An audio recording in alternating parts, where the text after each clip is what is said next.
இந்த வீடியோவில் 59வது கொஸ்டின் பார்ப்போம். ஏ என்பவர் பியை விட 2 வயது மூத்தவர். மேலும் பியின் வயது சிஐ என்பவரின் வயதைப் போல் 2 மடங்கு.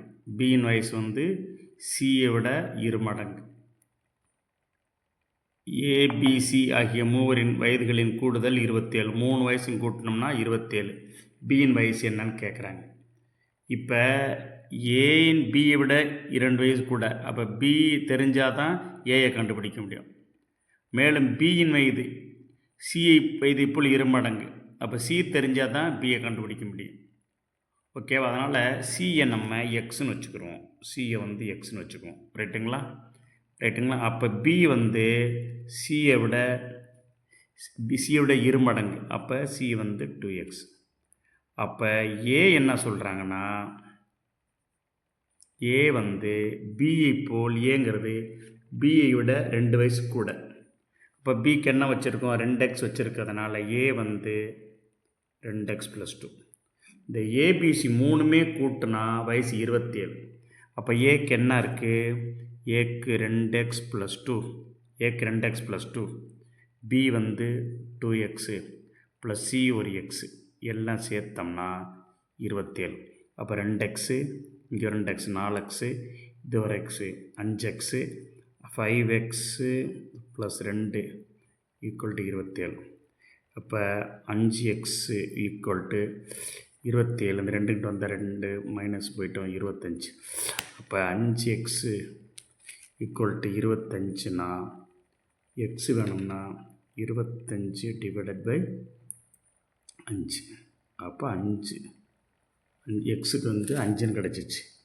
நமக்கு என்ன வேணும்? பியின் வயது வேணும். பிக்கு என்ன? 2x. அப்போ 2ஆல் பெருக்கிற வேண்டியதான். அப்போ பி = 2xனா 2 × 5 10 வயசு.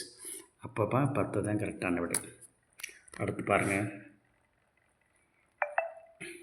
60வது கொஸ்டின் என்னென்னா, ஒரு சந்திப்பின் போது 11 பேர் ஒருவருக்கொருவர் ஒரு முறை மட்டும் கைகுலுக்கிக் கொள்கின்றனர் எனில் மொத்தம் எத்தனை கைகுலுக்கல் வருன்றாங்க. இப்போ என்னன்னா, மொத்தம் 11 பேர் ஒரு சந்திப்பின் போது 17 பேர் ஒருத்தருக்கு ஒருத்தர் கைகுலிக்கிறாங்கன்னு வச்சுங்களேன். இப்போ எப்படி ஜோடி கிடைக்கும்னா, எத்தனை பேர் இருப்பாங்க? 1 2 3 இப்படி 11 பேர் இருப்பாங்க. ரைட்டுங்களா? இப்போ 1வது ஆளும் 2வது ஆளும் கை குலுக்கலாம், இல்லாட்டி 1 3 கை குலுக்கலாம். இப்படி 1 2 1 2 1 3 1 4 1 5 இப்படி 1 10 வரைக்கும் வரும். அப்போ இந்த ஜோடி 1 2 3 4 5 இப்படி போய் 10 ஆள் வரைக்கும் இருக்கும். ரைட்டுங்களா? 10 பேர் வருவாங்க 1 11 வரைக்கும் போட்டோம்னா.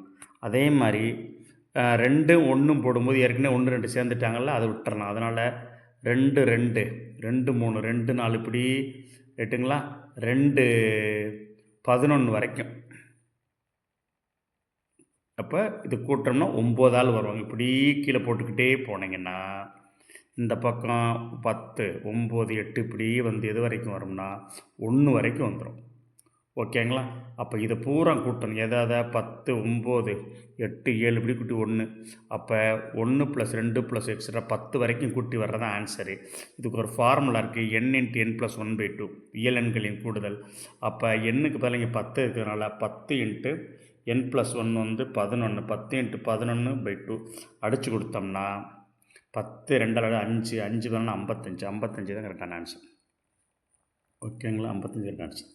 அடுத்து பாருங்கள், சாந்தி புகைப்படத்தில் இருக்கும் ஒரு பெண்ணை காட்டி, சாந்திங்கிறவர் புகைப்படத்தில் ஒருத்தங்களை காட்டி அவளின் மகனின் தந்தை, அப்போ அவர் கேர்ள், அவளின் மகனின் தந்தை என்னுடைய தாயின் மருமகள்னு சொல்கிறாங்க. இப்போ இங்கே பாருங்கள், இதில் போட்டலாக இருக்கவர்னு வச்சுக்குவோம்.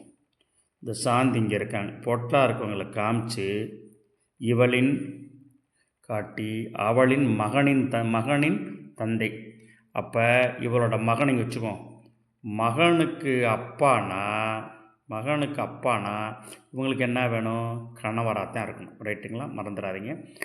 இவளுக்கு மகனோட தந்தைனா அப்போ இந்த போட்டலாக இருக்கவங்களுக்கு கணவராக இருப்பார் அவர். ஓகேங்களா? இவர் இந்த சாந்தியோட அம்மாவுக்கு மருமகனா.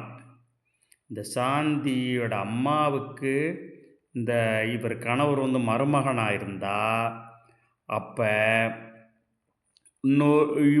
இவங்க ரெண்டு என்ன உறவுன்னு கேட்குறாங்க. இப்போ சாந்தியோட அம்மாவுக்கு மருமகனாக இருந்தால் இந்த சாந்திக்கு இந்த பொட்டலாக இருக்கவங்க சகோதரி முறை தான் வரும். ஓகேங்களா? மறந்துடாங்க. இப்போ ஆன்சர் வந்து சகோதரி. அடுத்து